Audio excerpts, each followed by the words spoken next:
What's up YouTube, Jared here on Card Fight Kings channel.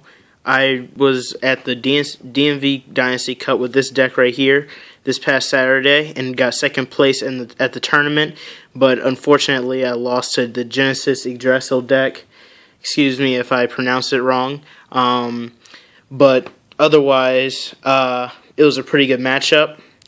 For like all the decks that I did face, and I went 4-1 in Swiss, and then I faced a few of the top players in the DMV that actually made it up here. So yeah, I guess I'll show you the deck and then get into my matchups and everything. And so let's go off with the deck now. So for grade 0s, we have our starter Worldline Dragon, our 5 draw, 7 crit, and 4 heal. There's not much explanation to the trigger lineup other than, you'd want a bit more draw power than critical damage power, because you're going to see some hardships in the deck where you're not going to be able to get to your reverse units, and these are a pretty quick way to get your hand advantage to your reverse units quicker, because they're what the deck really runs off of. And the starter, of course, you want to use him to search out your other rear guard units and blocking cards like Rubidium or Perfect Guards. So yeah, you get to pitch your reverse units to the drop zone, so Ruin Magician would be able to combo off of him. Let's get into the grade 1 lineup now. So my grade 1 lineup is, of course, for 4 Perfect Guards and 4 Ruin Magicians, 3 Rubidiums, and 2 of Praseodymiums. These are 13 grade 1s because I used one of the extra slots for a reverse unit. But otherwise, the deck's pretty efficient because, Rubidium is like a very clutch card. It's like another Perfect Guard. You just redirect an attack. So it screws up a lot of decks like Phantom Blaster Abyss that I did face. And it kind of threw him off because he's like, I can't restand and all that stuff. Also, it saves your butt a few times, even though you have to lose a reverse unit for him. But that's why you got Ruin Magician, who adds a reverse unit to your hand for every reverse unit on your field. So you'd be able to combo with Glendios more, make bigger columns, and, Omega Luck, because everybody likes to do that. And then you have this guy for unflipping, and you're going to want that because, you're going to be using a lot of Counterblast in the long run with her and Magnet Hollow and, Glendios himself. So yeah, it's always good combos, have combo pieces in the deck. So let's get on to grade 2s. So for grade 2s, I have 3 Colony Makers and 4 Magnet Hollows. I have the Magnet Hollows, of course, for your search cards. He searches out Reverse Cradle, who's a very important piece in the deck. And you have the other reverse units that you might need just to pitch for Worldline, especially since he's like your best grade 2 ride, and he and you can, if you get more than one in hand, you can sort of force a rush off to make your opponent think, do I want to let this card hit? If not, then I'm just going to lose a bunch of cards in my hand. Luckily, they'll get punished less for that since they're running. Most people were running decks that had Legion cards in them, so it kind of put me down because I was like one of the few limit break decks actually in the tournament. Otherwise, we have Colony Maker in here at 3 because she can get to your Unflippers and Ruin Magicians. I say if you're going to call the Unflipper out, then put it behind the reverse unit that you have on your field, because that's your main mechanism of locking. And your column it'll be a 21k column. But if you're going to call it the 7k booster, I suggest put it behind her because she can hit for 16k. That's a 10k block. But otherwise, you mainly want to use her to fill your field up, and you don't have to. You can put her behind Glendios and call something else out on your field because, Glendios is going to be an 11k Vanguard. He's attacking other 11k Vanguard, since the only real cross ride that's going to be used is Dragonic Overlord at the end for right now, or when set 16 hits, the Brawler card, Big Bang Knuckle Buster. Otherwise, best is one of the best cards that can be run in Link Joker, and I see a bright future for the card. So let's get on to the Grade 3 lineup, the most important one. Alright, now we have our Grade 3 lineup. We have the 3 Glendios, 3 Reverse Cradle, and the 6 other reverse units that I have for the deck. The reverse units will vary. I just got them because they represent my friends, and that's how I think of them. Think of them as each of my friends. That's how special they are to me and all that sappy stuff. But otherwise, I have the 3 Reverse Cradles in there, and the reason why you want 3 in here, partially because, he's another reverse unit, but he can be dropped for your perfect guards, which is very important. You want to drop the non-Link Joker reverse units because you can't really use them unless they're on the field, and he's like most utilized for perfect guards, and it's a great thing. Otherwise, he's good to ride as a Vanguard if you don't get Glendios in your hand at the time. And I did win a game with Reverse Cradle. It was it kind of feels like you're being grade stuck, but otherwise it's pretty fun. You just gotta let your opponent hit you to 4 damage to actually utilize his locking skill, and he gives himself 5k instead of the rear guards, which is kind of weird, but sometimes having your Vanguard powered up is pretty good. But Glendios is the main Vanguard of the deck, of course, and he makes all of these guys useful. This is the most important part of the deck because, your early game is going to suck because you're going to get rushed. You're not going to want to call anything out. Your starter doesn't even come out this soul. So, once you hit Glendios, it feels like a whole rush because your opponent, you can call out a reverse unit. Your opponent can't really step to that, especially if they're on Grade 2. And you're going to be able to hit them for a huge number that they're probably not going to guard. So yeah, getting off early damage is really good, but once you hit Grade 3, it's like something else, and you make every other card in the deck functional as long as you're on Glendios, which is the most important part. So enough of that. Let's get into the tournament. Let me get all of these guys together, and I'll talk about my matchups from round 1 to top 2. Alright, let's do this. So, round 1, I faced, round 1 of the tournament, I faced our very own Warlike36. Shout out to him. He was rocking his main deck, Grand Blues. He's one of the best Grand Blue players I've ever played against. Probably the only one I've ever played against. But, yeah, we had a pretty good match. Game 1, I pretty much had a sack fest on him, and left him a little salty after that. But he came back and beat me Game 2, and partially because I miscalculated a guard. I hit a critical trigger on 5 damage, put on my Vanguard, and then overguarded with a 36k shield when I should have just thrown down 2 10ks, so that was on me. But in Game 3, he was grade stuck at 0, unfortunately, so we couldn't have a good game of Vanguard. Otherwise, it was a pretty fun match, and I hope to face him again in a tournament. In round 2, I faced a Great Nature deck with the Legion Tester Fox, I think his name is. It's a pretty good Legion card. You send one of the cards in your Vanguard circle to the drop zone when you retire it at the end phase. You get to put 2 cards on the bottom of your deck and draw a card and then flip a damage. I said the sequence wrong. I think it's unflip, draw, then send 2 cards to the bottom of your deck. So you're not really going to need to re-Legion unless it's desperate in late game. And then the grade 2 card can combo off of that and add another copy of itself to your hand. So I definitely suggest someone pick that up. Otherwise, the game 1, I won because Glendios pressure and he kind of he couldn't I actually wasn't on Glendios. I was on Cradle. So Cradle put on the pressure, and I think I sacked him a little bit. Yeah, I'm a sacky person, I guess.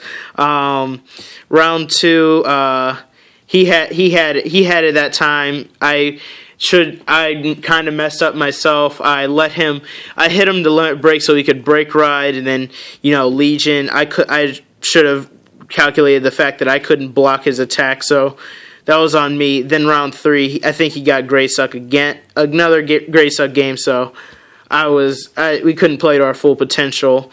And then otherwise, it was a pretty good match that we had.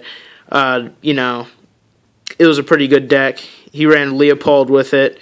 I think he used Leopold in game 3. So yeah. Round 3, I faced a Genesis deck, CEO Yggdrasil. It was against the champion of the DMV Cup too. So yeah, shout out to him. Good game. He had the first game. What I used the tactic of stay at 1 damage or 3 damage or less. I just stayed at 1 damage, let him use her skill, and hit me to 3 damage, and I pretty much had it from there because he couldn't really gain any advantage off of not having me at 3 damage, so he could possibly stop me from blocking his attacks and everything. I just blocked him early, made him think, do I want to take this hit and hit me to limit break, considering his damage and his hand size, because my hand was pretty big. So yeah, I had it from there because big columns on 11k Vanguard, they normally have to drop 2 cards for it unless they hit a trigger. So yeah, game 2 of that round, he rode on I think Angelica, who's the break ride, but he never saw Yggdrasil, so that kind of threw him off, and he never saw her, so it was lucky on my part because I was at 4 damage. I didn't really have that many shields in my hand, and because just in case, I was going to take damage. So yeah, I got lucky on that, and I eventually took the victory off of him. So at that point, I was 3-0. Then I faced our Otsu-chan. I think that's his name.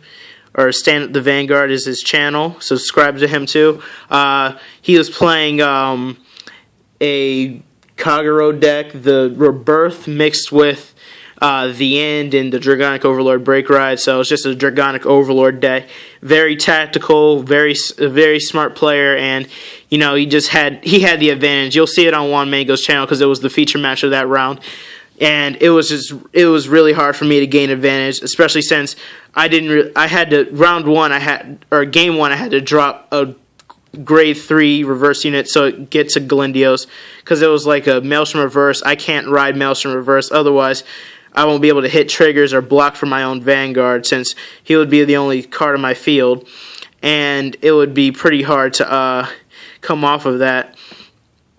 So I just had to wait, and I saw my reverse units late, and it was already past the point of actually getting advantage, and he knows how to play against Glendios since he's played against me before. So yeah, it was just a good match. It went over to him. Same thing with game 2 though.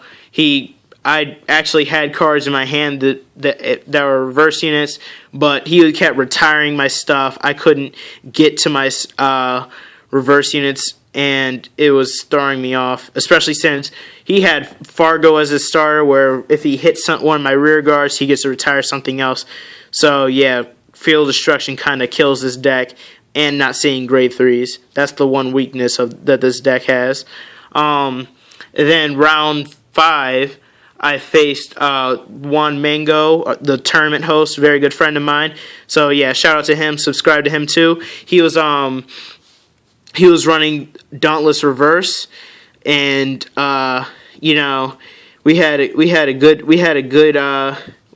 game 1 and game 2. Then again the game 3 grade lock. So I got kind of lucky on that part because Kagero is a pretty strong deck that this deck has to face, and and he just knows how to play it. So yeah, but game 2, I kind of got lucky because he gave me a 2 to pass instead of perfect guarding. I hit a double draw on it and gave all effects to my Vanguard because my rear guards were didn't even have a booster behind them, so I couldn't drop a card from his hand. So yeah, lucky.